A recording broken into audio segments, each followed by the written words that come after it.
Retour dans le Temple du Galop ce dimanche, donc l'hippodrome de Paris-Longchamp qui va nous accueillir pour le quintet plus du jour. Le prix du pavillon royal, un quintet réservé à des choix âgés de 4 ans et plus, est disputé sur la distance classique 2400 mètres. Et pour faire le papier de ce quintet plus, j'ai à mes côtés Jordan Philippi. Comment ça va, Jordan? Salut Abdelak, bonjour à tous, ça va très bien. J'aime bien les quintets de Longchamp et c'est un dimanche donc ça fait toujours plaisir. C'est pour ça qu'on t'a ramené, Jordan. On sait que tu es capable de nous dénicher des bons petits chevaux dans les handicaps.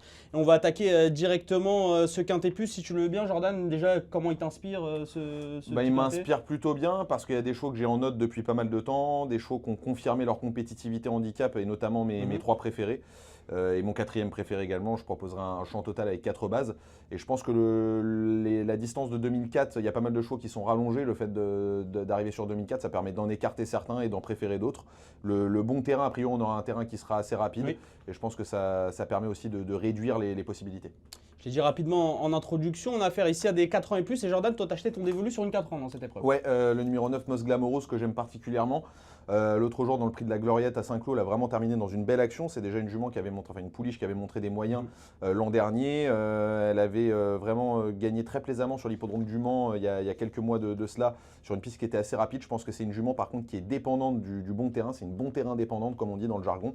Il ne faudra pas qu'il pleuve de trop. Je crois qu'il y a quelques précipitations attendues samedi.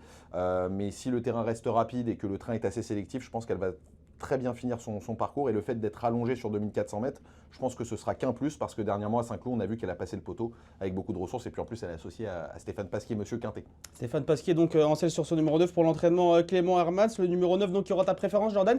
Qui on peut lui associer pour un petit couplet gagnant placé Écoute, c'est sympa. j'aime beaucoup Rembrandt Tougor. C'est un cheval, je crois que tu le sais, que je suis depuis de nombreux mois. Il avait été façonné pour la filière handicap de très brillante manière par son entraîneur Miroslav Roulet, qu'il est arrivé sur le circuit handicap avec pas mal de marge. Il a d'ailleurs rapidement gagné sa course.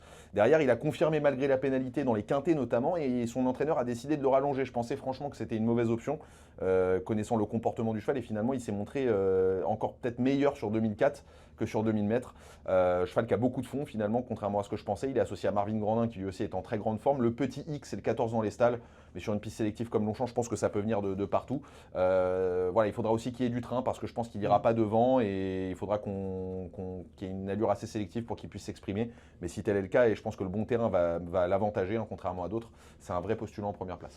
Mos Glamouros et Rembrandt Togo, donc les numéros 9 et 10 qui auront la préférence de Jordan. Si on cherche un petit outsider, Jordan, pour pimenter un peu le rapport de ce quintet, on vers qui? Eh bien écoute, je vais pas te parler de ma troisième préférée qui est Marina Leda, on en parlera peut-être un petit peu plus tard, mais numéro 1 Zulu Warrior. Alors j'ai un peu de mal à anticiper la cote, mais je pense qu'il ne sera pas favori non plus parce que le cheval n'a qu'une course dans les jambes cette année, un pensionnaire d'André Fabre qui a montré beaucoup de moyens dans les courses principales, notamment dans les listes de race pour Stayer. Il avait gagné un handicap l'été dernier sur l'hippodrome de Dieppe en 39,5 de valeur, là il est en 41 parce qu'il a été absent pendant quelques mois, il a rebaissé un petit peu sur l'échelle des poids. Je trouve que la course est a priori à sa portée, il n'y a pas de chevaux de très gros niveau dans la course. Sur ce qu'il a fait de mieux, c'est pareil, il peut gagner tout simplement. Le seul petit problème, c'est la distance qui est peut-être un tout petit peu courte pour lui. Mais j'ai beaucoup aimé sa rentrée à Fontainebleau. Le cheval, pour un cheval qui n'avait pas couru depuis l'été dernier, il s'est quand même très bien défendu sur 2200 mètres. Là, on rallonge un petit peu le tir. Le bon terrain, ça va faire ses affaires. Donc j'aime beaucoup Zulu Warrior. On va pour une cote. Zulu Warrior qui sera associé à Alexis Pouchin, qui le connaît très bien dans ce quintet. Avant de passer à ton ticket, Jordan, je voulais ton avis sur un cheval qui va sûrement rallier pas mal de suffrages. C'est Gérard Terborch, le numéro 4. C'est son premier quintet à une valeur aussi haute. Je sais pas ce que t'en as fait. C'est un peu l'Arlésienne ce cheval-là. Bon, il a montré qu'il avait le niveau des quintets, ça c'est certain. Par contre, c'est un cheval qui est un peu brillant, avec lequel il faut attendre assez loin en général dans un parcours. C'est un peu une bête à chagrin, tu sais, comme on dit dans le jargon des courses. Donc j'ai peur qu'il se retrouve un petit peu enfermé. En plus de ça, je trouve pas que l'écurie Michael Desangles soit en grande forme en ce moment. J'aurais pu le prendre en base, mais étant donné la manière qu'il a de courir, cheval qui est assez bouillant comme ça, j'en ai préféré d'autres. Mais c'est une première chance, à n'en pas douter. D'ailleurs, comme j'ai fait un champ total, je l'ai dans mes associés. Eh bien, en parlant de champ total, on va passer à ton ticket si tu veux bien, Jordan. On l'a compris, en simple, tu nous proposes le numéro 9, Mos Glamouros. En couplet gagnant placé, le 9, Mos Glamouros. Ce ne sera pas le couplet de tout le monde d'ailleurs. Avec le numéro 10, Rembrandt Togo. C'est vrai que c'est un couplet qui pourrait faire afficher un très joli rapport si il venait à faire l'arrivée ces deux-là, Mos Glamouros et Rembrandt Togo. On va passer à ton ticket quintet. Ouais, et ben 4 bases, donc champ total comme je te le disais à l'instant. Le 9 en tête, Mos Glamouros, le 10 Rembrandt Togo, le 8 Marina Leda, dont on n'a pas parlé, mais qui a terminé juste devant Mos Glamouros dans le quintet référence de Saint-Cloud, et qui elle aussi ne sera pas dérangée par le rallongement de la distance, puisqu'elle l'avait montré à Fontainebleau, elle a vraiment fini en avançant. Je pense que le fait de rallonger le tir sera un plus. Et puis l'entraînement de Mario Barati en grande forme, et en 4e position, Zulu Warrior. Je l'ai mis 4e parce qu'il a pas mal de poids sur le dos, ce qui peut un petit peu l'handicaper pour finir.